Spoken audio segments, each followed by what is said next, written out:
Hello friends, welcome to दृष्टि CUET under graduate programme और मैं हूं शशांक। स्वागत है आप सभी का आज के सेशन में। तो friends, most expected question series के सेशंस में हम लोगों ने पॉलिटी डिस्कस किया, हिस्ट्री डिस्कस किया, इकोनॉमिक्स डिस्कस किया, ज्योग्राफी डिस्कस किया और आज बारी है करंट अफेयर्स के सेशन की। तो दोस्तों, आज के जो सेशन में हम डिस्कस करने वाले हैं करंट अफेयर्स को, और करंट अफेयर्स की बात करें तो CUET UG general aptitude test के सेक्शन में करंट अफेयर्स का बहुत बड़ा रोल रहता है कि जो जीके का सेक्शन देखा गया है जिसमें करंट अफेयर्स अच्छा खासा डोमिनेट करता है। तो फ्रेंड्स, आज के सेशन में मैं आपके साथ डिस्कस करने वाला हूं इंपॉर्टेंट क्वेश्चंस जो करंट अफेयर से आपके एग्जामिनेशन में आ सकते हैं। तो शुरू करते हैं आज के सेशन को, और ये रहा पहला क्वेश्चन आपके सामने। क्वेश्चन है कि which committee was constituted to revise the base year of GDP from 2011-12 to 2022-23। तो 2011-12 से लेकर के 2022-23 में जीडीपी के बेस ईयर को रिवाइज करने के लिए कौन सी कमेटी का गठन किया गया? ऑप्शन है बिमल जालान कमेटी, नचिकेत मोर कमेटी, विश्वनाथ गोलदार कमेटी या वाई के अलग कमेटी। तो किस कमेटी का गठन किया गया जीडीपी के बेस ईयर को रिवाइज करने के लिए? तो फ्रेंड्स, इसका जो सही आंसर है वो है आपका विश्वनाथ गोलदार समिति। तो करेक्ट आंसर है ऑप्शन 3। अब ध्यान रखिएगा दोस्तों कि ये जो विश्वनाथ गोलदार समिति का गठन किया गया, बेसिकली ये जीडीपी को रिवाइज करने के लिए किया गया था और ये 26 मेंबर एडवाइजरी कमेटी थी। तो विश्वनाथ गोलदार जो थी वो 26 members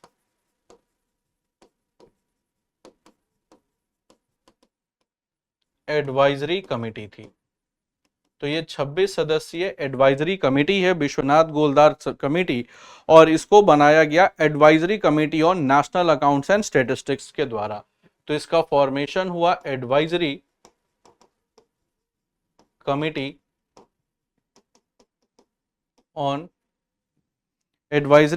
on national accounts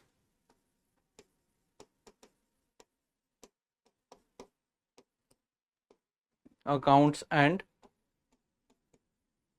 statistics. Advisory committee on national accounts and statistics ये 26 सदस्यीय संस्था थी, 26 सदस्यीय कमेटी है। और इस कमेटी ने डिफाइन किया कि भाई जो बेस ईयर है जीडीपी कैलकुलेशन का वो 2011-12 से कर दो 2022-23। अब सबसे पहले दोस्तों ध्यान रखना कि ये जो बेस ईयर है ये क्या होता है। तो बेस ईयर होता है दोस्तों एक तरीके का रेफरेंस ईयर जो लिया जाता है फॉर कैलकुलेशन। तो एक रेफरेंस ईयर होता है, रेफरेंस ईयर फॉर कैलकुलेशन होता है।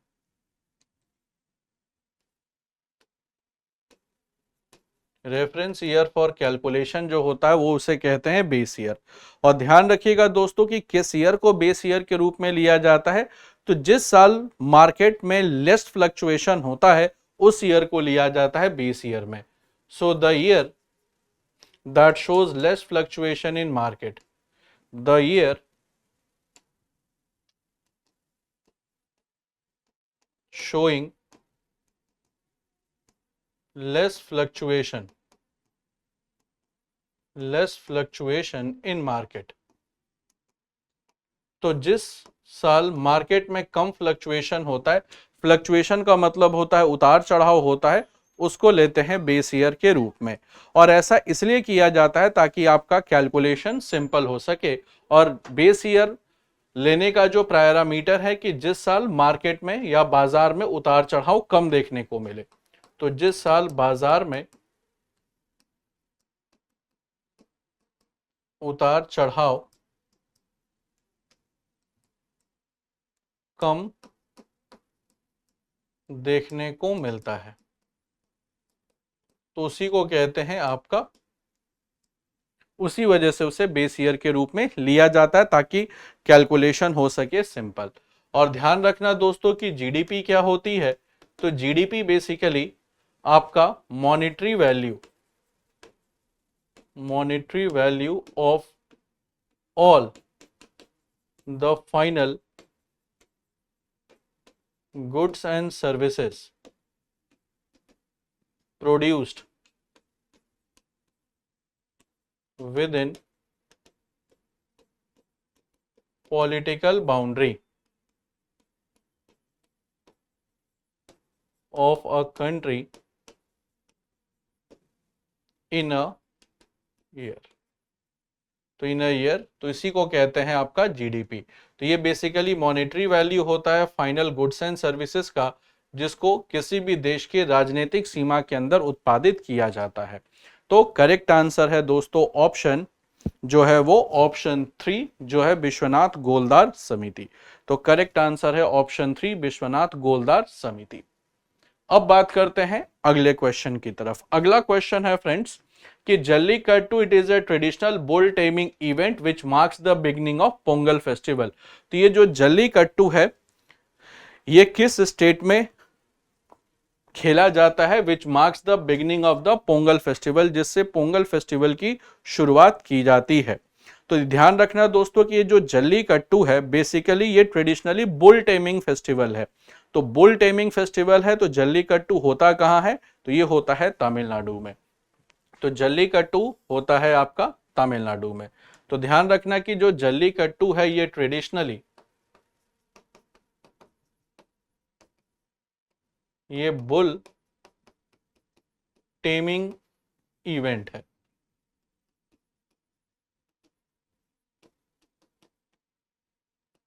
ट्रेडिशनली ये बुल टेमिंग इवेंट होता है और ये generally southern part of Tamil Nadu में सेलिब्रेट किया जाता है। सदर्न पार्ट ऑफ तमिलनाडु, तो इसको सेलिब्रेट किया जाता है सदर्न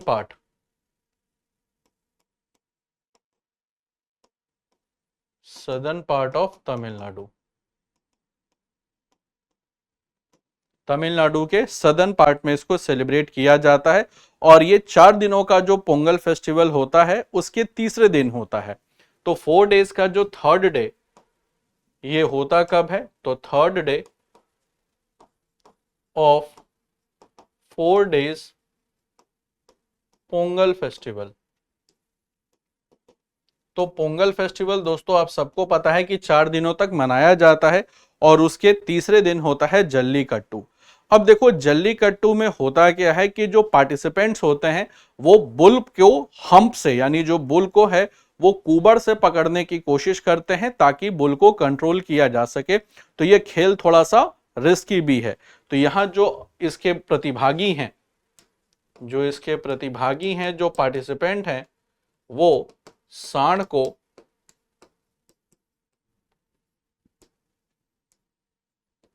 नियंत्रित करने के लिए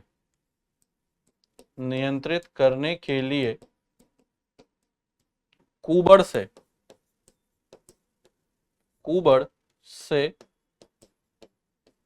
पकड़ने की कोशिश करते हैं। तो सांड को नियंत्रित करने के लिए कुबर से पकड़ने की कोशिश करते हैं। तो ये बेसिकली सांड को नियंत्रित करने के लिए कुबर से पकड़ने की कोशिश करते हैं। तो यहाँ जो पार्टिसिपेंट्स होते हैं दोस्तों वो सांड को कंट्रोल करने के लिए ये कुबर से उसको पकड़ने की कोशिश करते हैं। और ये दिखाता क्या है, तो ये आपको strong bond between animal and human, bravery, valour, ये सारी चीजें दिखाता है। तो करेक्ट आंसर होगा दोस्तों क्या, तमिलनाडु। और एक क्वेश्चन जनरली आता है कि रथ यात्रा कहां सेलिब्रेट किया जाता है, तो जो रथ यात्रा है दोस्तों ध्यान रखना कि उड़ीसा में होता है। तो ये जो रथ यात्रा है ये सेलिब्रेट किया जाता है उड़ीसा में। तो रथ यात्रा सेलिब्रेट किया जाता है उड़ीसा में। उड़ीसा में कहां, तो ये पुरी में होता है जगन्नाथ टेम्पल में। तो करेक्ट आंसर है दोस्तों कि ये जो जल्लीकट्टू है ये कहां इवेंट होता है, तो ये होता है आपका तमिलनाडु में। तो यहां तक सबको बात समझ आ गई। तो उम्मीद करता हूं यहां तक सबको बात क्लियर हो गया होगा। नेक्स्ट है फ्रेंड्स की पार्थ योजना for training youth in the armed forces and paramilitary forces is started by which state government. तो ये जो पार्थ योजना है ये किस राज्य सरकार के द्वारा शुरू किया गया है, तो ध्यान रखिएगा दोस्तों ऑप्शन है उत्तर प्रदेश, मध्य प्रदेश, राजस्थान या उत्तराखंड। तो ये ध्यान रखना है कि ये जो पार्थ योजना है ये स्टार्ट किया गया है मध्य प्रदेश सरकार के द्वारा। तो ये मध्य प्रदेश सरकार के द्वारा स्टार्ट किया गया है। और सबसे पहले दोस्तों ये पार्थ का फुल फॉर्म ध्यान रखिएगा। तो जो पार्थ योजना है,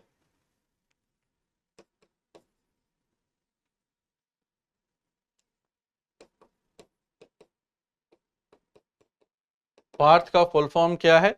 तो पार्थ का फुल फॉर्म है police army recruitment training and हुनर। तो पुलिस आर्मी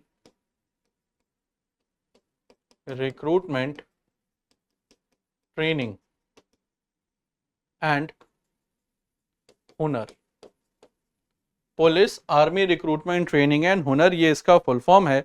और इसको बेसिकली चलाया गया है मध्य प्रदेश सरकार के द्वारा for training of the youth in armed forces. और इसको government of MP, government of Madhya Pradesh ने स्टार्ट किया है for training of the youth for uniformed service, for training of the youth for uniformed service. तो यूनिफॉर्म सर्विसेज के लिए training के लिए ये स्टार्ट किया गया है, जिसमें आपको 3 चीजों पर सबसे ज्यादा फोकस होगा। एक तो होगा आपका फिजिकल इफिशियंसी पर, यानी इसका जो फोकस एरिया है, फोकस एरिया है, पहला है फिजिकल इफिशियंसी, दूसरा जो फोकस एरिया है वो है रिटन एग्जाम, और तीसरा है पर्सनैलिटी डेवलपमेंट। तो तीसरा है इसका पर्सनालिटी डेवलपमेंट। तो आई होप दोस्तों यहां तक बात समझ में आ गया। तो ये जो पार्थ का फुल फॉर्म है police army recruitment training and हुनर, और ये गवर्नमेंट ऑफ मध्य प्रदेश ने स्टार्ट किया है ताकि वहां के युवाओं को जो यूनिफॉर्म्ड सर्विसेज, अब यूनिफॉर्म्ड सर्विसेज में आईपीएस वगैरह के लिए नहीं है, ये आपका जो स्टेट लेवल के एग्जामिनेशंस होते हैं उसके लिए है। और ध्यान रखना है कि इसमें फिजिकल इफिशियंसी यानी शारीरिक दक्षता, रिटन एग्जामिनेशन और व्यक्तित्व विकास जिसको पर्सनालिटी डेवलपमेंट कहते हैं, इन सब चीजों पर फोकस किया जाएगा। तो आई होप ये बात सबको समझ आ गया है। तो करेक्ट आंसर होगा ऑप्शन 2 जो कि है गवर्नमेंट ऑफ मध्य प्रदेश। तो करेक्ट आंसर होगा इसका ऑप्शन 2। यहां तक बात क्लियर है सभी को? चलो अब आ जाते हैं अपने अगले क्वेश्चन की तरफ। नेक्स्ट है कि dash has partnered with ICICI Lombard general insurance offering specialised insurance cover to Mahakumbh Mela attendees. तो यहां पर ध्यान रखना कि किस फिनटेक कंपनी ने आईसीआईसीआई लोम्बार्ड जो कि जनरल इंश्योरेंस कंपनी है उसके साथ टाई अप किया है ताकि जो महाकुंभ मेला में आने वाले जो श्रद्धालु हैं उनको इंश्योरेंस कवरेज दिया जा सके। ऑप्शन है गूगल पे, फोन पे, पेटीएम या रेजर पे। तो किसके साथ स्टार्ट किया है आईसीआईसीआई लोम्बार्ड ने, किसके साथ पार्टनरशिप की है? तो ध्यान रखिएगा दोस्तों कि ये जो पार्टनरशिप हुई है वो हुई है फोन पे के साथ। तो करेक्ट आंसर है इसका ऑप्शन 2 जो कि है फोन पे। और ध्यान रखना कि फोन पे है क्या, तो एक digital payment service, digital payment and financial services है। तो बेसिकली फोन पे है क्या, तो ये digital payment and financial services है, digital payment and financial services है। और ध्यान रखना है इसमें कि इसको स्टार्ट किया गया था दिसंबर 2015 में। तो स्टार्टेड इन दिसंबर 2015। तो इसको दिसंबर 2015 में स्टार्ट किया गया। तो फोन पे में ही एक टैबलेट था, एक टैब थी जिसको आप क्लिक करके, जिससे आप आईसीआईसीआई लोम्बार्ड के साथ टाई अप था to provide the general insurance to Mahakumbh Mela attendees. तो महाकुंभ मेला अटेंडीज के लिए बेसिकली फोन पे ने इसके शुरुआत किया। तो करेक्ट आंसर है ऑप्शन 2 जो कि है फोन पे। नेक्स्ट है दोस्तों कि वर्ल्ड्स फर्स्ट महामृत्युंजय यंत्र is installed in which place of India. तो विश्व का जो पहला महामृत्युंजय यंत्र है ये कहां इंस्टॉल किया गया है? उज्जैन, रामेश्वरम, प्रयागराज या देवघर। तो उज्जैन, रामेश्वरम, प्रयागराज या देवघर कहां पर इंस्टॉल किया गया है? तो तो ध्यान रखिएगा दोस्तों कि जो फर्स्ट महामृत्युंजय यंत्र है ये इंस्टॉल किया गया है ऑप्शन 3 प्रयागराज में। और प्रयागराज में कहा, तो ये तपोवन आश्रम, तपोवन आश्रम प्रयागराज में इंस्टॉल किया गया है। और महामृत्युंजय यंत्र जो एसोसिएटेड है, या Mahamrityunjaya is associated with lord Shiva, तो भगवान शिव से एसोसिएटेड है, क्योंकि महामृत्युंजय भगवान शिव को कहते हैं जिसने मृत्यु पर विजय प्राप्त कर ली। तो कहते हैं कि महामृत्युंजय का मतलब होता है कि जिन्होंने मृत्यु पर विजय प्राप्त कर ली।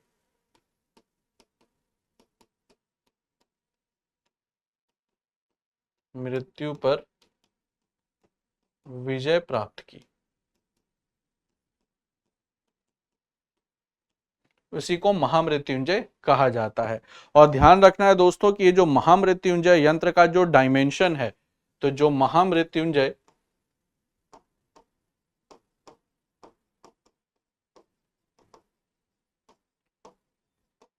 यंत्र का जो डायमेंशन है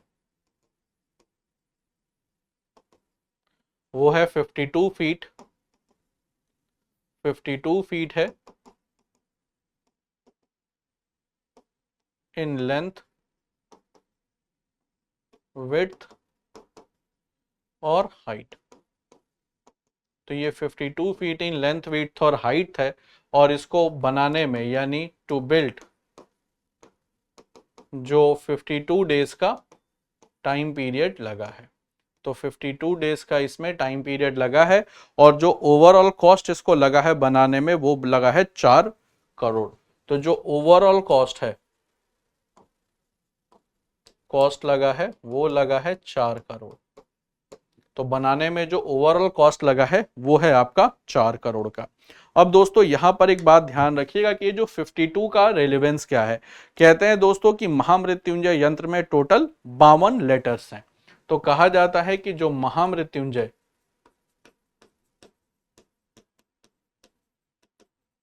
मंत्र में जो टोटल जो है वो 52 लेटर्स हैं। तो महामृत्युंजय मंत्र में टोटल जो है वो 52 लेटर्स हैं। तो महामृत्युंजय मंत्र में टोटल 52 लेटर्स हैं। तो यही इसका रेलिवेंस है। 52 का बनाने में तकरीबन 4 करोड़ लगा। तो स्वामी महंत स्वामी सहजानंद महाराज के आश्रम में इसको इंस्टॉल किया गया है। और लगातार कहते हैं कि इससे अब जहां भी ये महामृत्युंजय यंत्र होता है तो वहां पर फियर ऑफ डेथ खत्म हो जाता है और ये प्रॉस्पेरस होता है, समृद्धि लाने वाला होता है और दुख दरिद्रता का नाश करने वाला माना जाता है। तो करेक्ट आंसर है प्रयागराज। और ध्यान रखना दोस्तों, देवघर भी ये है झारखंड में। तो देवघर जो है ये झारखंड में है। ठीक है। तो उज्जैन मध्य प्रदेश, रामेश्वरम जो है वो तमिलनाडु में है। तो रामेश्वरम तमिलनाडु में है, उज्जैन जो है वो मध्य प्रदेश में है। तो करेक्ट आंसर है ऑप्शन जो है 3, वो है प्रयागराज। आई होप ये बात समझ आ गया। नेक्स्ट है दोस्तों कि virgin coconut oil gets GI tag recently, this product belong to. तो वर्जिन कोकोनट ऑयल को अभी दिया गया है जीआई टैग, और ये कहां, किस स्टेट या यूनियन टेरिटरी से बिलोंग करता है। ऑप्शन है अंडमान निकोबार, केरल, तमिलनाडु या लक्षद्वीप। तो वर्जिन कोकोनट ऑयल फ्रेंड्स ये किस डिस्ट्रिक्ट का है, किस यूटी का प्रोडक्ट है। तो basically option 1 is the correct answer, ये अंडमान निकोबार का प्रोडक्ट है। और ध्यान रखिएगा कि ये Nicobar district of Andaman and Nicobar island में मिलता है। तो बेसिकली ये निकोबार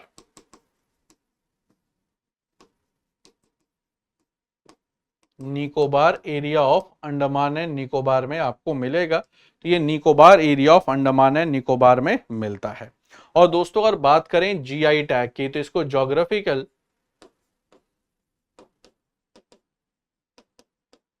इंडिकेशन टैग कहते हैं। इसको ज्योग्राफिकल इंडिकेशन टैग कहते हैं। और ये कौन सी मिनिस्ट्री देती है, तो ministry of industry and commerce. तो ये बेसिकली जिस मिनिस्ट्री का है, ministry of commerce and industry है। तो ministry of commerce and industry, ministry of commerce and industry के द्वारा इसको दिया जाता है। और ध्यान रखना कि जो जीआई टैग का ऑफिस है, यानी जहां पर से जीआई टैग दिया जाता है, उसका जो रजिस्टर्ड ऑफिस है, जहां पर आपको एप्लीकेशन देना होता है जीआई टैग के लिए, जीआई टैग के लिए जहां आपको एप्लीकेशन देना होगा, वो है कहां? तो ध्यान रखिएगा फ्रेंड्स कि ये है आपका चेन्नई में, चेन्नई में है। और इनिशियली दिया जाता है 10 इयर्स के लिए। तो इनिशियली जो जीआई टैग दिया जाता है वो 10 इयर्स के लिए होता है, लेकिन आप इसको रिन्यू करवा सकते हैं, लेकिन आप इसको रिन्यू करा सकते हैं। अगर रिन्यू नहीं कराइएगा तो फिर जीआई टैग खत्म हो जाएगा, फिर बाकी कोई भी इसको यूज कर सकता है, इस नाम से अपने प्रोडक्ट्स सेल कर सकता है। तो बेसिकली ये होता है इनिशियली 10 इयर्स को, बाद 10 इयर्स के लिए, बाद में आप इसको रिन्यू करवा सकते हैं। बात सबको समझ आ गई? तो करेक्ट आंसर है option 1, Andaman and Nicobar island. ठीक है। और लक्षद्वीप दोस्तों कैसा है? तो ये कोरल आइलैंड है, और ये बना है इंडियन प्लेट जब माइनर बर्मीज प्लेट के अंदर चला गया था, तो अंडमान निकोबार का फॉर्मेशन हुआ कि जब Indian plate minor Burmese plate के साथ कोलाइड कर किया है, तो उस कंडीशन में फॉर्मेशन हुआ था अंडमान निकोबार का, फॉर्मेशन हुआ अंडमान निकोबार का।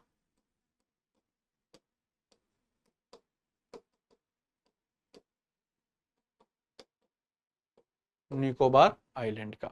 तो करेक्ट आंसर है दोस्तों ऑप्शन 1, जो कि है आपका अंडमान निकोबार। और केरल में ही दोस्तों अनाईमुडी है, जो कि हाईएस्ट पीक है वेस्टर्न घाट की, हाईएस्ट पीक है वेस्टर्न घाट की।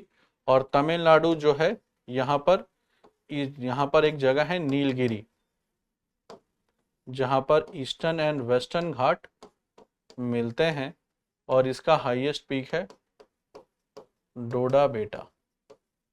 तो हाईएस्ट पीक है डोडा बेटा। तो आई होप ये बात सबको समझ आ गई। करेक्ट आंसर है ऑप्शन 1, जो कि है अंडमान निकोबार आइलैंड। ठीक है, चलो बढ़ते हैं दोस्तों नेक्स्ट क्वेश्चन पर कि पराक्रम दिवस is celebrated on the birthday of. तो पराक्रम दिवस जो है वो किसके बर्थडे पर सेलिब्रेट किया जाता है?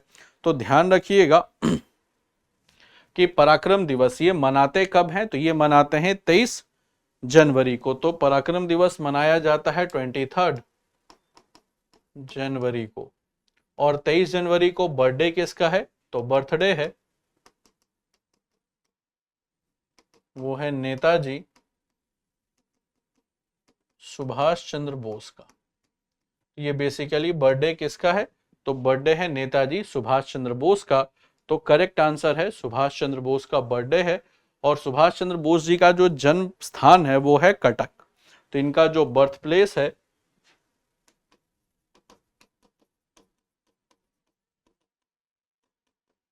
कटक था, और ये फॉर्मर आईसीएस थे, फॉर्मर आईसीएस ऑफिसर भी थे। और इन्होंने आईसीएस रिजाइन कर दिया था, और कांग्रेस के प्रेसिडेंट भी बने 1938 और 1939 का हरिपुरा और त्रिपुरी सेशन के। तो सुभाष चंद्र बोस जो है दोस्तों वो प्रेसिडेंट भी बनते हैं 1938 का हरिपुरा सेशन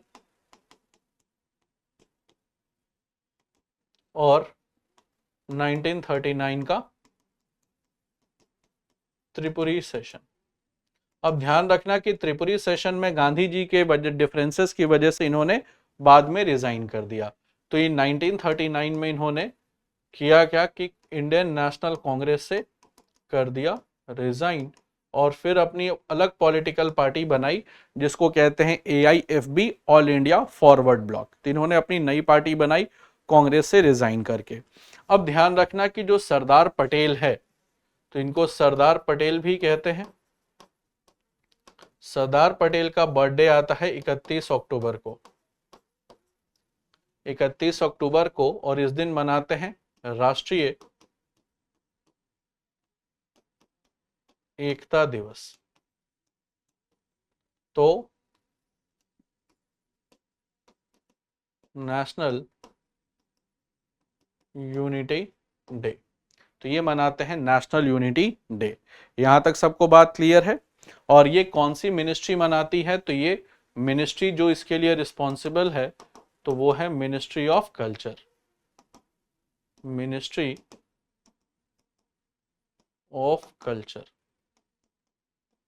जो है वो इसके लिए रिस्पॉन्सिबल है, तो इसके लिए रिस्पॉन्सिबल है मिनिस्ट्री ऑफ कल्चर। यहां तक क्लियर है सबको? तो करेक्ट आंसर है ऑप्शन 2। और बाल गंगाधर तिलक को कहा जाता है लोकमान्य, लोकमान्य बाल गंगाधर तिलक। और ये एक एक्सट्रीमिस्ट लीडर हुआ करते थे, इंडियन नेशनल कांग्रेस के। एंड विपिन चंद्र पाल भी, ये भी एक एक्सट्रीमिस्ट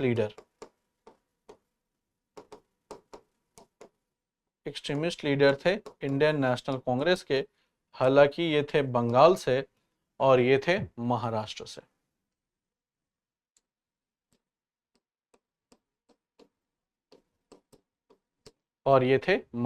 से। तो करेक्ट आंसर है ऑप्शन 2 जो है सुभाष चंद्र बोस। नेक्स्ट है दोस्तों कि which country was the first runner up of kho kho world cup 2025 held in India.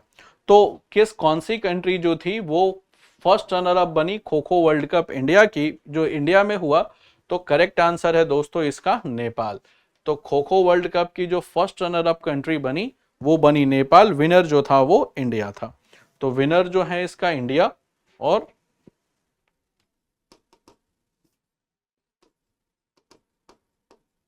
Winner जो था इंडिया, और रनर अप जो रहा वो नेपाल रहा। और ध्यान रखिएगा कि जो खो खो वर्ल्ड कप का जो फर्स्ट एडिशन का जो ब्रांड एम्बेसडर बनाए गए वो बनाए गए सलमान खान। सलमान खान इसके ब्रांड एम्बेसडर थे, और तेजस और तारा जो थे वो इसके मैस्कॉट हैं। तो तेजस और तारा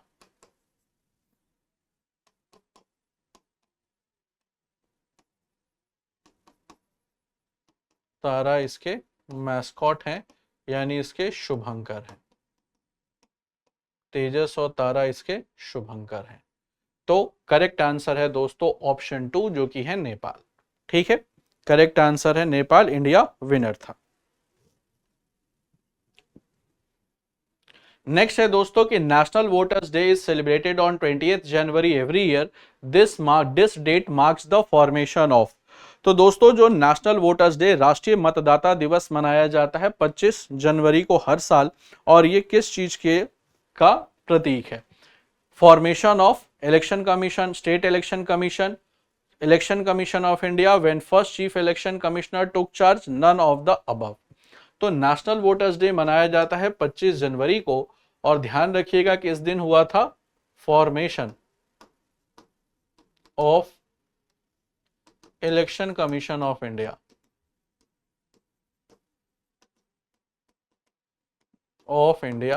तो निर्वाचन आयोग का गठन हुआ था।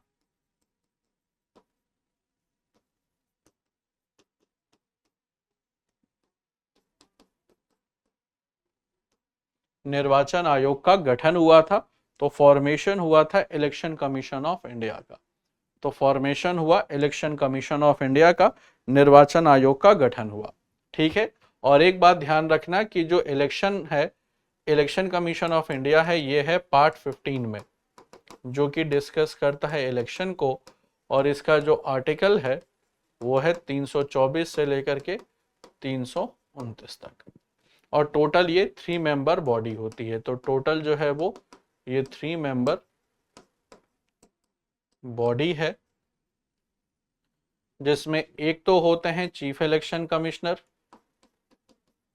और 2 होते हैं इलेक्शन कमिश्नर्स।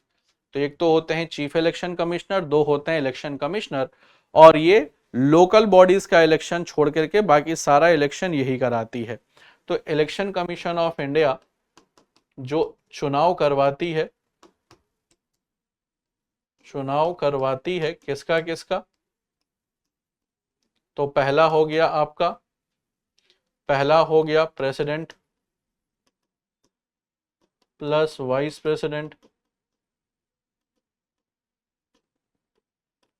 दूसरा हो गया पार्लियामेंट, पार्लियामेंट का मतलब हो गया राज्यसभा लोकसभा दोनों, मतलब यहां हो गया राज्यसभा भी लोकसभा भी, तीसरा स्टेट लेजिस्लेचर, स्टेट लेजिस्लेचर का मतलब हो गया विधानसभा एंड विधान परिषद, वीएस का मतलब हो गया विधानसभा, इसको कहते हैं स्टेट लेजिस्लेटिव असेंबली और स्टेट लेजिस्लेटिव काउंसिल। और स्टेट इलेक्शन कमीशन दोस्तों है कहां, तो ये ध्यान रखिएगा कि यह है पार्ट 9 में, पार्ट 9 आर्टिकल 243 के में है। और स्टेट इलेक्शन कमीशन, जो स्टेट इलेक्शन कमीशन है वो किसका चुनाव करवाती है, तो वो लोकल बॉडीज का, तो ये कराती है लोकल बॉडीज का चुनाव। अब लोकल बॉडीज में कौन कौन है, तो वो है आपका पंचायत, दूसरा म्युनिसिपैलिटी एंड म्युनिसिपल कॉरपोरेशन, तो म्युनिसिपैलिटी एंड म्युनिसिपल कॉरपोरेशन। तो करेक्ट आंसर है ऑप्शन 2। और फर्स्ट चीफ इलेक्शन कमिश्नर कौन थे, तो वो थे सुकुमार सेन। सुकुमार सेन जो थे, ये आप इसको लिख सकते हो, मिस्टर सुकुमार सेन जो थे ये फर्स्ट चीफ इलेक्शन कमिश्नर थे। तो यहां तक बात सबको क्लियर हो गई, यहां तक सबको बात क्लियर है।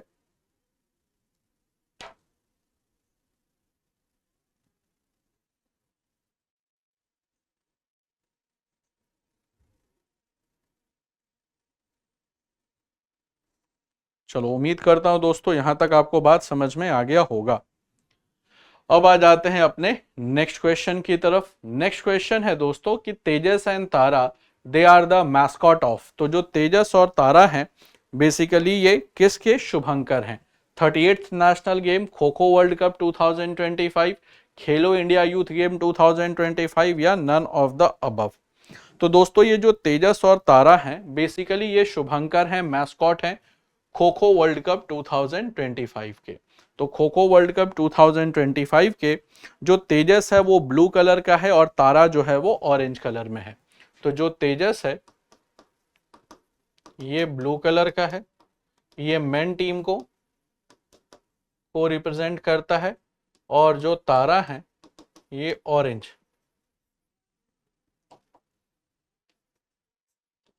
कलर की हैं और वो वुमेन टीम को रिप्रेजेंट करती हैं। तो खो खो वर्ल्ड कप 2025 का जो मैस्कॉट है वो है तेजस और तारा। आई होप ये बात सबको क्लियर है। चलो नेक्स्ट क्वेश्चन पर आते हैं कि ये ध्यान रखना कि एक्सरसाइज सूर्य किरण, चूंकि देखो मिलिट्री एक्सरसाइज से क्वेश्चंस आते ही आते हैं, तो exercise Surya Kiran it is a joint military exercise between India and, तो एक्सरसाइज सूर्य किरण है ये किन दो देशों के बीच का ज्वाइंट मिलिट्री एक्सरसाइज है, मालदीव्स, नेपाल, भूटान या श्रीलंका। तो जो एक्सरसाइज सूर्य किरण है दोस्तों वो आपका इंडिया और नेपाल के बीच का संयुक्त सैन्य अभ्यास है, इंडिया और नेपाल के बीच का ज्वाइंट मिलिट्री एक्सरसाइज है। और इस बार इंडिया की साइड से 11 गोरखा रेजिमेंट पार्टिसिपेट कर रही थी, तो इंडिया की साइड से 11 गोरखा रेजिमेंट थी और नेपाल की साइड से श्रीजंग बटालियन, तो श्रीजंग बटालियन पार्टिसिपेट कर रही थी नेपाल के साइड से। और ये ध्यान रखिएगा कि ये हर साल होता है, ज्वाइंट मिलिट्री एक्सरसाइज होता है, ये आपका एनुअल ज्वाइंट मिलिट्री एक्सरसाइज होता है,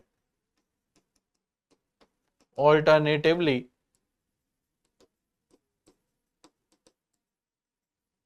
held in both countries.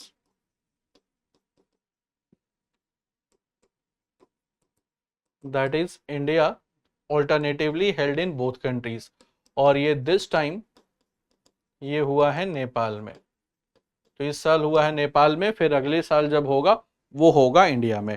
तो एक साल नेपाल में होता है, एक साल इंडिया में होता है। तो यहां तक बात सबको समझ आ गई? यहां तक सबको बात क्लियर है? यहां तक भाई सबको क्लियर है? तो ये तो दोस्तों बात हो गया एक्सरसाइज सूर्य किरण की। अब आ जाते हैं अपने अगले क्वेश्चन की तरफ, देखते हैं अगला क्वेश्चन क्या है।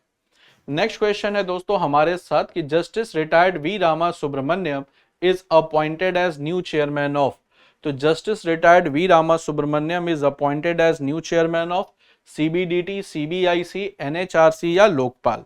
तो देखो यहाँ जस्टिस है और जस्टिस का मतलब हो गया जुडिशरी से संबंधित है, तो या तो लोकपाल हो सकते हैं या तो फिर हो सकते हैं आपका NHRC, national human right commission के चेयरमैन। ध्यान रखना दोस्तों कि जो प्रेजेंट लोकपाल हैं वो भी आपका जस्टिस रिटायर्ड अजय मानिकराव खानविलकर हैं।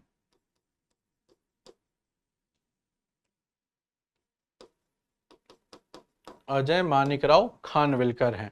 तो ये तो हो गए आपके लोकपाल साहब, तो ये हो गए एनएचआरसी, तो ये प्रेजेंट में है हेड ऑफ एनएचआरसी। तो करेक्ट आंसर है दोस्तों ऑप्शन 3, ये है नेशनल ह्यूमन राइट कमीशन।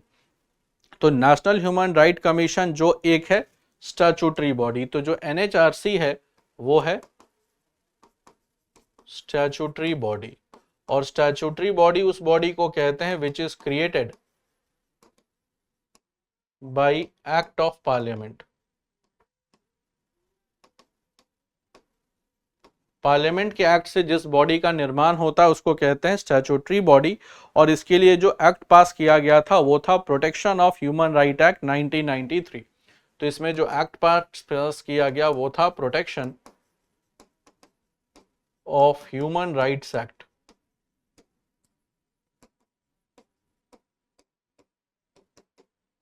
1993। इससे इसको स्टैब्लिश किया गया। और ध्यान रखिएगा कि it is responsible for protection and promotion of human right. So it is responsible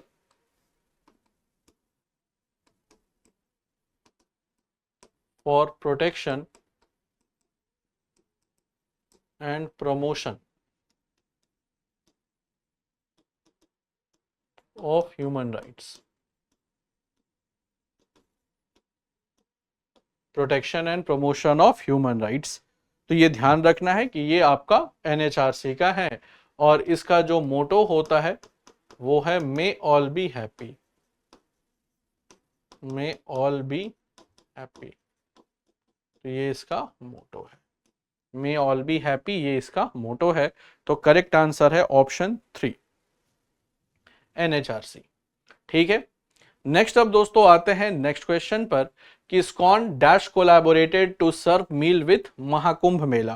तो इस्कॉन ने दोस्तों किस कंपनी के साथ या किस इंडस्ट्री के साथ टाई अप किया था टू सर्व मील इन महाकुंभ मेला? तो ध्यान रखिएगा ऑप्शन है रिलायंस, अडानी ग्रुप, आदित्य बिरला ग्रुप या HCL टेक्नोलॉजीज। तो इस्कॉन ने दोस्तों टाई अप किया था अडानी ग्रुप के साथ, जिसके चेयरमैन है गौतम अडानी। तो गौतम अडानी ग्रुप के साथ अडानी ग्रुप के साथ टाई अप किया था to serve meals in the Mahakumbh Mela. और दोस्तों और इस्कॉन की बात करें,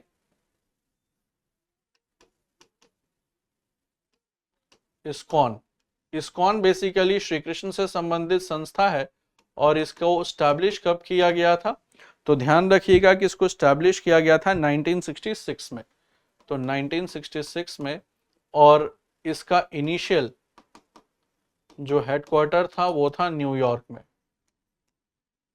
न्यूयॉर्क यूएसए में है। और इसके जो फाउंडर थे स्वामी शिला प्रभुपाद। तो स्वामी शिला प्रभुपाद या जिनको स्वामी प्रभुपाद भी कहते हैं,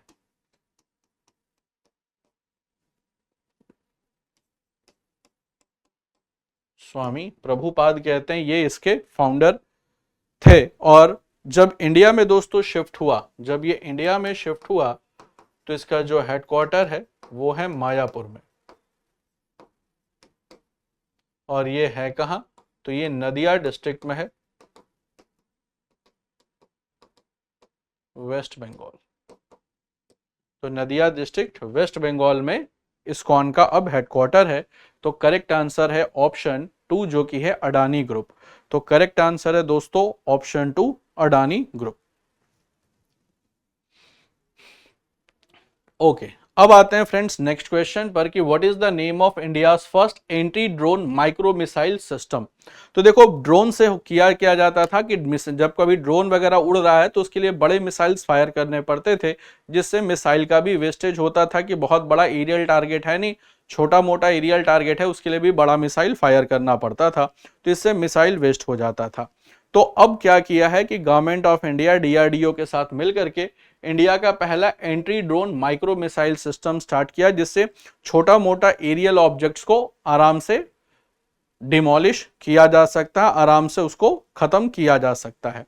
तो उसका नाम क्या है? ऑप्शन है पाशुपतास्त्र, भार्गवास्त्र, दिव्यास्त्र या वरुणास्त्र। तो ध्यान रखिएगा कि इंडिया का जो पहला anti drone micro missile system है इसका नाम है भार्गवास्त्र। तो इसका नाम है फ्रेंड्स भार्गवास्त्र। और ये जो भार्गवास्त्र है ये बेसिकली ये ऐसा सिस्टम बनाया गया है to detect and neutralise the drone up to 6 kilometre. तो इसको ये डिटेक्ट एंड न्यूट्रलाइज कर सकता है आपका aerial objects up to 6 kilometres का। तो 6 किलोमीटर तक का कोई भी अगर एरियल ऑब्जेक्ट है उसको डिस्ट्रॉय कर सकता है, और एक बार में ये 64 माइक्रो मिसाइल जो है वो लॉन्च कर सकता है। तो विद इन वन टाइम में 64 माइक्रो मिसाइल जो है वो लॉन्च कर सकता है। तो वन टाइम में 64 माइक्रो मिसाइल भी ये लॉन्च कर सकता है। और बेसिकली इसका जो टारगेट होगा वो होगा स्मॉल एरियल ऑब्जेक्ट्स। तो स्मॉल एरियल ऑब्जेक्ट्स इसका टारगेट रहता है कि जो छोटे मोटे एरियल ऑब्जेक्ट्स हैं उनको उड़ाने में काम आता है, ये बड़े एरियल ऑब्जेक्ट्स के लिए नहीं है। तो जो छोटा मोटा ड्रोन वगैरह है जिससे बहुत ज़्यादा कई बार होता है ड्रोन ब्लास्ट हो जाता है या कई बार सर्विलांस के लिए आ जाता है इंडियन एरियाज में, तो उनको न्यूट्रलाइज करने के लिए भार्गवास्त्र यूज किया जाएगा। तो आई होप ये सबको बात समझ में आ गया। एक बार में 64 माइक्रो मिसाइल्स फायर कर सकता है कि अगर मल्टीपल ड्रोन्स भी आ गए तो उनको भी न्यूट्रलाइज करने की कैपेसिटी रखती है। तो करेक्ट आंसर है ऑप्शन 2 जो कि है भार्गवास्त्र। नेक्स्ट है दोस्तों कि recently Banke Bihari temple got FCRA license. This temple is located in which city of Uttar Pradesh. तो रिसेंटली दोस्तों बांके बिहारी मंदिर को FCRA लाइसेंस दिया गया, हालांकि थोड़ा ऊपर चला गया जिसकी वजह से ढक गया है, तो मैं आपको पढ़ करके बता दे रहा हूं कि recently Banke Bihari temple got FCRA license and this temple is located in which city of Uttar Pradesh. तो ये बांके बिहारी टेम्पल है, ये उत्तर प्रदेश के किस शहर में है? आगरा, वृंदावन, प्रयागराज या लखनऊ। तो ध्यान रखना दोस्तों ये बेसिकली वृंदावन में है। तो ये वृंदावन है जो कि मथुरा डिस्ट्रिक्ट का पार्ट है। तो ये मथुरा डिस्ट्रिक्ट का पार्ट है वृंदावन। तो ये वृंदावन में ही बांके बिहारी मंदिर है और इसके जो फाउंडर थे वो थे स्वामी हरिदास जी। तो इसके जो फाउंडर थे स्वामी हरिदास जी, और स्वामी हरिदास जी को कहा जाता है मेंटर ऑफ तानसेन। तो जो तानसेन थे अकबर के दरबार के नवरत्न और बहुत ही प्रसिद्ध संगीतकार थे, उनके गुरु थे स्वामी हरिदास जी, और इन्होंने ही बांके बिहारी मंदिर की स्थापना की। बांके का मतलब होता है टेढ़ा, और कहते हैं कि जो बांके बिहारी जी की मूर्ति है वो 3 जगहों से मतलब थोड़ा टिल्टेड है, एक गर्दन के पास से, एक कमर के पास से और एक पैरों के पास से। इसलिए आप देखते हैं कि उनकी मूर्ति थोड़ा सा स्ट्रेट नहीं, थोड़ा टेढ़ी है। तो बांके का मतलब ही होता है कर्व और बिहारी का मतलब होता है एक्सट्रीम प्लेजर, प्लेजरेबल। तो ये बांके बिहारी का मंदिर है, ये आपका वृंदावन में है। और ध्यान रखिएगा दोस्तों कि इसको मिला है FCRA licence.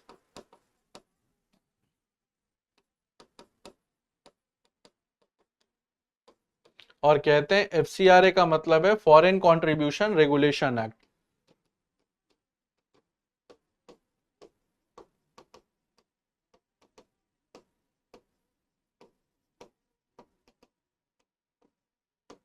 Foreign contribution regulation act कि अब कोई भी श्रद्धालु जो है वो अगर फॉरेन कंट्री से भी पैसा भेजते हैं तो वो रिसीव हो सकता है। और FCRA लाइसेंस ग्रांट करने की जो परमिशन है, परमिशन देता है MHA, परमिशन मिलती है मिनिस्ट्री ऑफ होम अफेयर से।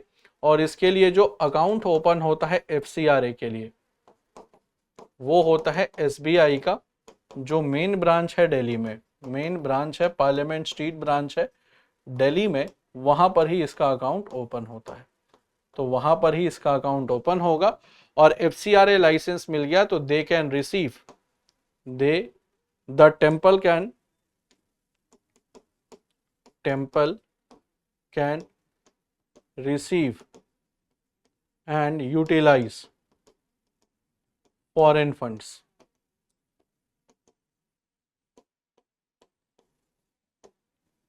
तो एक बार FCRA लाइसेंस मिल जाता है तो जो विदेशों से जो श्रद्धालु पैसा वगैरह भेजते हैं तो उस कंडीशन में आप उस फॉरेन फंड को यूटिलाइज कर सकते हैं।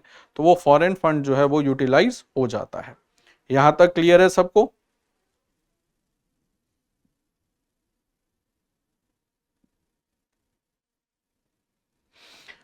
यहां तक क्लियर है सबको? चलो अब आ जाते हैं दोस्तों अपने नेक्स्ट क्वेश्चन की तरफ कि Indian short film dash has been nominated for best live action short film in 97th academy award. तो 97th एकेडमी अवार्ड में कौन सी इंडियन शॉर्ट फिल्म को पुरस्कार जो नॉमिनेट किया गया है? नीरजा, अनुजा, श्वेता या स्वाति? तो इसका जो करेक्ट आंसर है दोस्तों, best live action short film at 97 academy awards, ये दिया गया है अनुजा को। तो ये करेक्ट आंसर है ऑप्शन 2 जो कि है अनुजा। और ये बेस्ट लाइव एक्शन फिल्म है और ये स्टोरी है 9 year old गर्ल की working in a garment factory. So this is the story of 9 years old girl working in a garment factory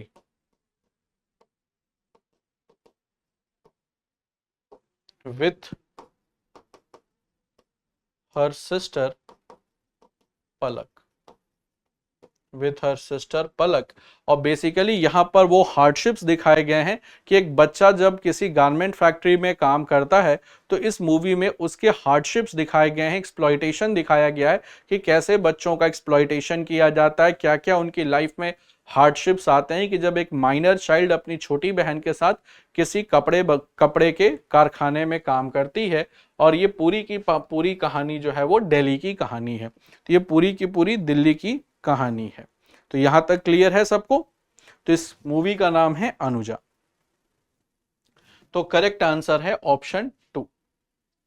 next है दोस्तों कि cyclone 2025 it's a joint military exercise between India and. तो दोस्तों ध्यान रखिएगा कि जो साइक्लोन 2025 है ये जॉइंट मिलिट्री एक्सरसाइज है किन दो देशों के बीच का? इंडिया के साथ इजराइल है, इजिप्ट है, साउथ अफ्रीका है या नाइजर है? तो ध्यान रखिएगा दोस्तों कि इसका जो करेक्ट आंसर होगा कि साइक्लोन 2025 इंडिया और इजिप्ट के बीच का जॉइंट मिलिट्री एक्सरसाइज है। 2023 में स्टार्ट हुआ जब इजिप्ट के प्रेसिडेंट आब्देल फतेह अल सीसी जो रिपब्लिक डे में चीफ गेस्ट बनकर के आए, तो उसके बाद से ये एक्सरसाइज साइक्लोन स्टार्ट हुआ इंडिया इजिप्ट के बीच में। और ध्यान रखिएगा कि ये स्पेशल फोर्स का एक्सरसाइज है, तो ये ज्वाइंट मिलिट्री एक्सरसाइज है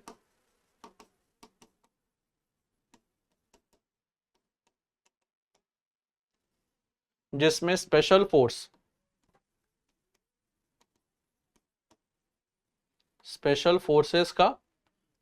फोर्सेस चाहे वो इंडिया की हो या इजिप्ट की हो, तो है स्पेशल फोर्सेस का,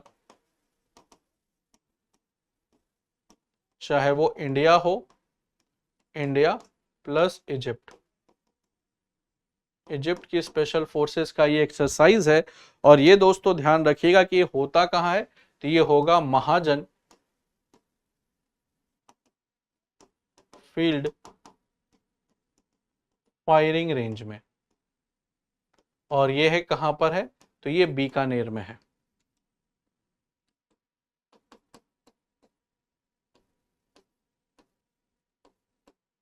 राजस्थान में। तो इस बार तो ये इंडिया में हो रहा है, और ये एनुअल बायलैटरल एक्सरसाइज है, तो ये एनुअल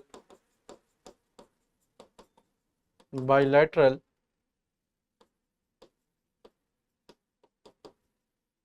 एक्सरसाइज है विच इज ऑल्टरनेटिवली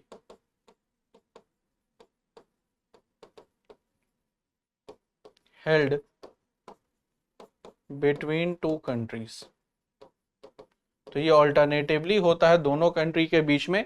जैसे जब 2023 में शुरू हुआ था तो इंडिया में हुआ, 2024 में हुआ तो वो हुआ इजिप्ट में, 2025 में फिर इंडिया में हुआ, अगले साल फिर इजिप्ट में होगा।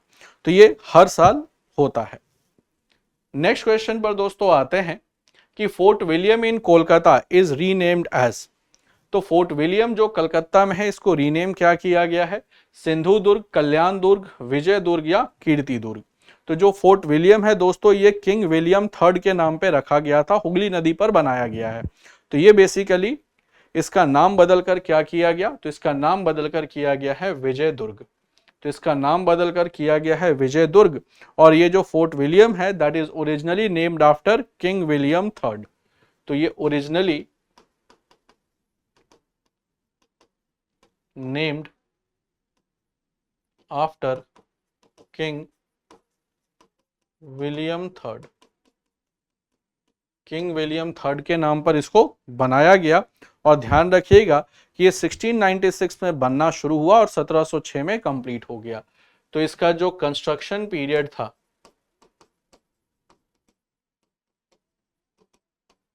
वो 1696 से 1706 में था, 1696 से 1706 तक चला। और ये है located on bank of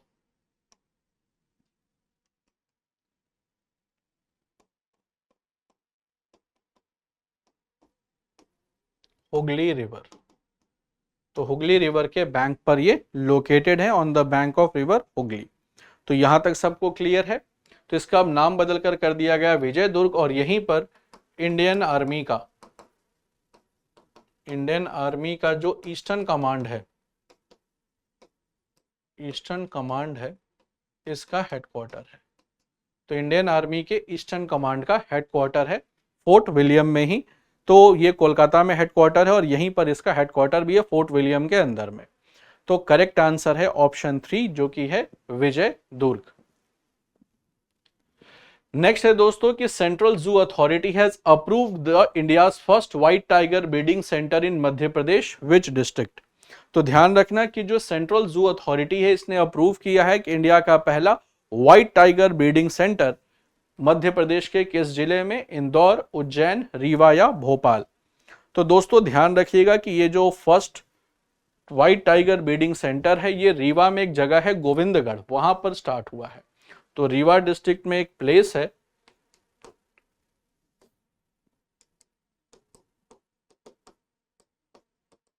Govindgarh, वहां पर इसको स्टार्ट किया गया है। तो रीवा में एक प्लेस है दोस्तों गोविंदगढ़, वहीं पर इसे शुरू किया गया है। तो करेक्ट आंसर है ऑप्शन 3।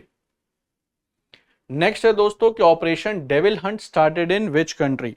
तो जो ऑपरेशन डेविल हंट है ये किस कंट्री में स्टार्ट किया गया है, ईरान, लेबनान, बांग्लादेश या इजराइल। तो देखो ऑपरेशन जो डेविल हंट है ये बांग्लादेश में शुरू किया गया है। और स्पेशली जो शेख हसीना जो वहां के निर्वासित प्रधानमंत्री हैं उनके सपोर्टर्स को टारगेट किया जा रहा है, जो कि कहा जा रहा है कि जो वहां पर जितने भी जो केओस का सिचुएशन है वो सब इन्हीं के जो लॉयल हैं शेख हसीना के, वही वहां पर केओस वाली सिचुएशन या अराजक अशांति वाली सिचुएशन फैला रहे हैं। तो करेक्ट आंसर है दोस्तों ऑप्शन 3 जो कि है बांग्लादेश। तो करेक्ट आंसर है ऑप्शन 3 जो कि है बांग्लादेश। और ध्यान रखिएगा कि ये started by large scale security operation. तो ये एक लार्ज स्केल सिक्योरिटी ऑपरेशन है targeting the loyalties of Sheikh Hasina who was former prime minister of Bangladesh. तो इसी वजह से यहां डेविल हंट चलाया जा रहा है। तो करेक्ट आंसर है दोस्तों ऑप्शन 3 जो कि है बांग्लादेश। तो यहां तक बात सबको समझ आ गई। तो आई होप दोस्तों यहां तक सबको बात क्लियर है। चलिए अब बढ़ते हैं दोस्तों अपने नेक्स्ट क्वेश्चन की तरफ। नेक्स्ट क्वेश्चन है कि which language was declared official language of USA. तो यूएसए को दोस्तों कौन से लैंग्वेज को ऑफिशियल लैंग्वेज डिक्लेयर किया गया। और ऑफिशियल लैंग्वेज इसलिए चूंकि कहा गया है कि मैक्सिमम यूएस में different diversity, US population different diversified है और वहां पर इंग्लिश एक ऐसी कॉमन लैंग्वेज है दैट कनेक्ट्स ऑल। तो करेक्ट आंसर है दोस्तों ऑप्शन 4 जो कि है इंग्लिश। तो दोस्तों ये कहा है यूएस के प्रेसिडेंट मिस्टर डोनाल्ड ट्रंप ने, कहा है कि यूएसए में डाइवर्स पॉपुलेशन है और इंग्लिश इज द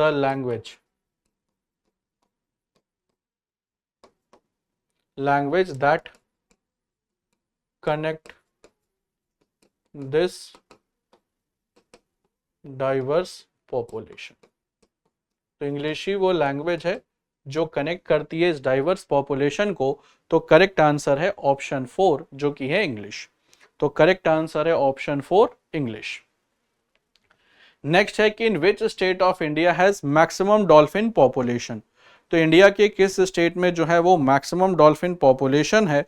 तो ध्यान रखिएगा दोस्तों कि जो मैक्सिमम डॉल्फिन पॉपुलेशन है वो है उत्तर प्रदेश में। तो उत्तर प्रदेश जो इंडिया का स्टेट है जिसमें मैक्सिमम डॉल्फिन पॉपुलेशन कहा जा रहा है कि मैक्सिमम डॉल्फिन पॉपुलेशन जो है वो उत्तर प्रदेश में है। और कहा जा रहा है कि अराउंड 2397 डॉल्फिन्स हैं। तो यहां पर जो नंबर ऑफ डॉल्फिन्स हैं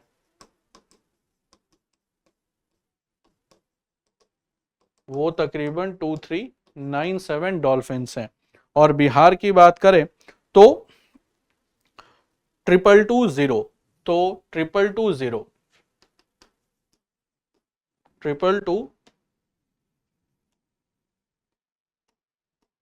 डॉल्फिन्स जो है वो आपके बिहार में है। तो 2220 डॉल्फिन्स जो है वो आपकी बिहार में है। तो जो मैक्सिमम डॉल्फिन है फ्रेंड्स वो है आपकी कहां पर। तो मैक्सिमम डॉल्फिन जो है वो आपकी है उत्तर प्रदेश में 2397। तो करेक्ट आंसर है ऑप्शन 2। नेक्स्ट है दोस्तों कि recently prime minister Modi inaugurated Vantara which is an advance animal rescue and conservation rehabilitation centre that is located इन। तो वंतारा दोस्तों जो रिलायंस ग्रुप का एक बड़ा एम्बिशियस प्रोजेक्ट है और जो अनंत अंबानी है वही इसके पूरे क्यूरेटर हैं वंतारा के। तो वंतारा दोस्तों गुजरात के किस जिले में है। तो वंतारा दोस्तों ये गुजरात के जामनगर जिले में है। तो जो वंतारा है इसका प्राइम मिनिस्टर मोदी भी गए थे यहाँ। तो ये बेसिकली लोकेटेड कहाँ है तो गुजरात के जामनगर डिस्ट्रिक्ट में। यहां तक क्लियर है सबको।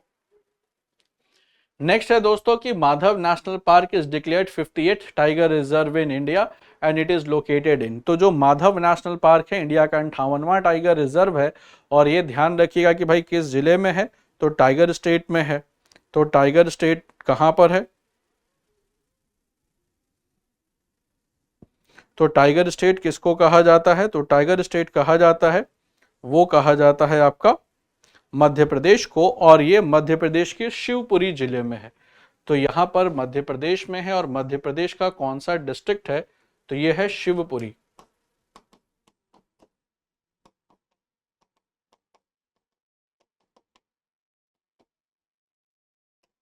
तो basically Shivpuri district of Madhya प्रदेश में ये लोकेटेड है।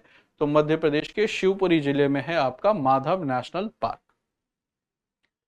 नेक्स्ट है दोस्तों, justice Jogmaya Bagchi is appointed as जज इन। तो जस्टिस जोगमाया बागची हैं, इनको किस जुडिशरी में अपॉइंट किया गया है? जस्टिस जोगमाया बागची को ऑप्शन है Patna high court, Jabalpur high court, Jodhpur high court या सुप्रीम कोर्ट। तो justice Jogmaya Bagchi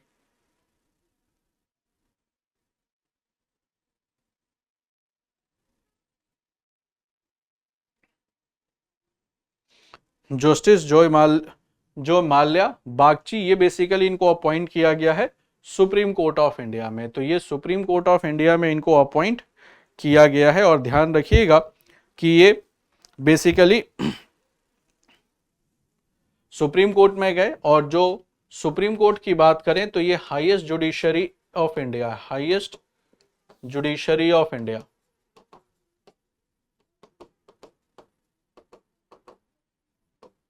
of India है, और ये इंडियन कॉन्स्टिट्यूशन के पार्ट 5 और आर्टिकल 124 से लेकर के 147 तक है। और जो टोटल नंबर ऑफ जजेस हैं, टोटल नंबर ऑफ जजेस हैं वो हैं 34, और ये हैं एट प्रेजेंट, जिसमें एक तो होगा चीफ जस्टिस ऑफ इंडिया और 33 होंगे अदर जजेस।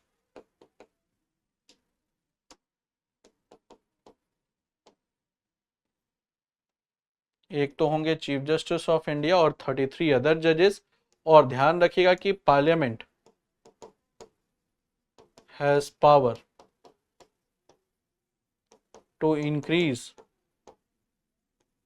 और डिक्रीज नंबर ऑफ जजेस इन सुप्रीम कोर्ट। तो पार्लियामेंट के पास पावर है कि जजेस का नंबर को बढ़ा भी सकते हैं, घटा सकते हैं।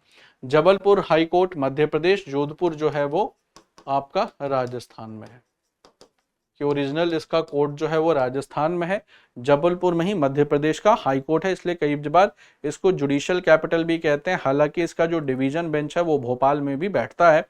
और इसी तरीके से जो जोधपुर हाई कोर्ट है, इसका डिवीजन बेंच कहाँ बैठता है? तो इसका डिवीजन बेंच बैठता है आपका जयपुर में भी। तो करेक्ट आंसर है ऑप्शन 4 सुप्रीम कोर्ट। नेक्स्ट है दोस्तों कि for how many times India has वोन ICC championship trophy till now.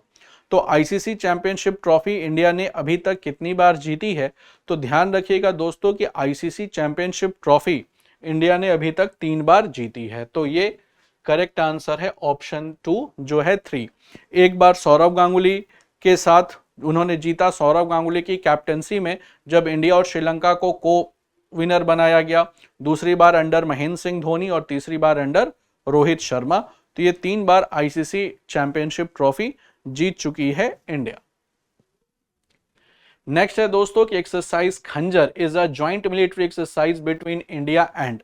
तो जो एक्सरसाइज खंजर है ये किन 2 देशों के बीच का संयुक्त सैन्य अभ्यास है? ऑप्शन है सिंगापुर, इजिप्ट, नेपाल या किर्गिस्तान। तो ये ध्यान रखिएगा कि एक्सरसाइज खंजर जो है वो इंडिया और किर्गिस्तान के बीच का ज्वाइंट मिलिट्री एक्सरसाइज है।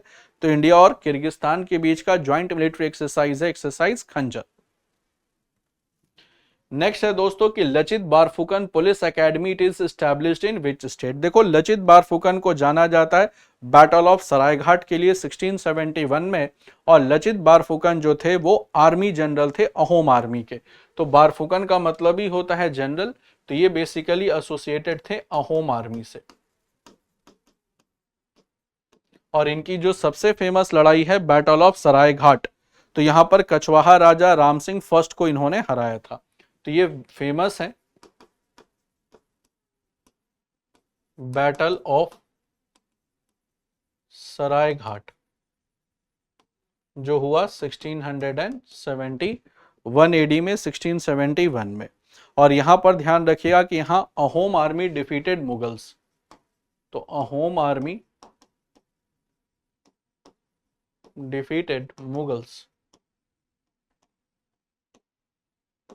तो ध्यान रखिएगा अहोम आर्मी ने डिफीट किया मुगल को। तो ये होंगे कहां से?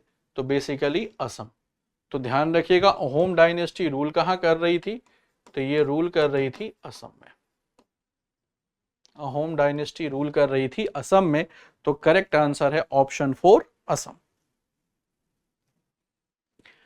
नेक्स्ट है दोस्तों कि exercise Varun, it is the joint military exercise between India and. तो एक्सरसाइज जो वरुण है ये ज्वाइंट मिलिट्री एक्सरसाइज किन दो देशों के बीच का है? तो एक्सरसाइज वरुण ये ज्वाइंट मिलिट्री एक्सरसाइज किन दो देशों के बीच का है? तो ध्यान रखना दोस्तों कि एक्सरसाइज वरुण जो है वो नेवल एक्सरसाइज है इंडिया और फ्रांस के बीच में। इस बार हालांकि हुआ है अरब सागर में, तो इस बार हुआ है अरेबियन सी में। तो ये हुआ है अरेबियन सी में। तो ये ज्वाइंट नेवल एक्सरसाइज है और इसका जो वेन्यू है वो है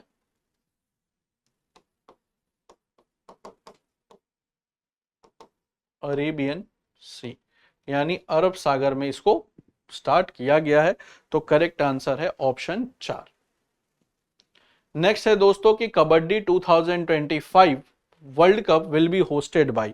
तो कबड्डी 2025 का जो वर्ल्ड कप है ये कौन सी कंट्री होस्ट करी है? हालांकि इसमें मेल और फीमेल में दोनों में again India became the winner, so that was being hosted by England.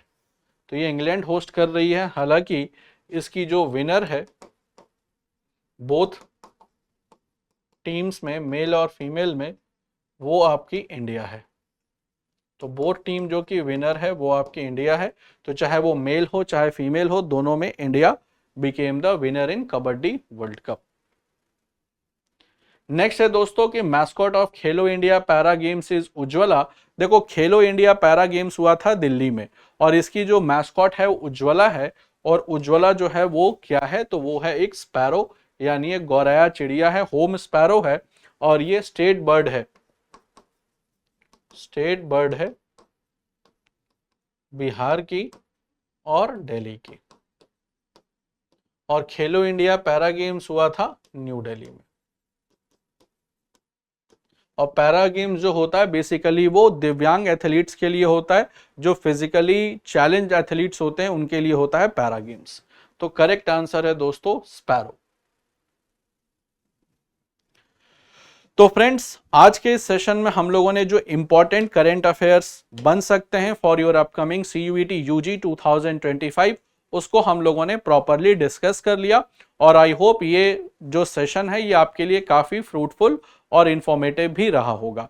तो यहाँ पर फ्रेंड्स हम लोगों ने अपने सारे sessions social science plus current affairs के किए, जिसमें हमने हिस्ट्री, पॉलिटी, ज्योग्राफी, इको और करंट अफेयर्स के सेशन को कंप्लीट कर लिया। तो भाई that was all for the day. I hope ये सारे सेशंस आपको बहुत हेल्प करेंगे for your upcoming CUET general aptitude test.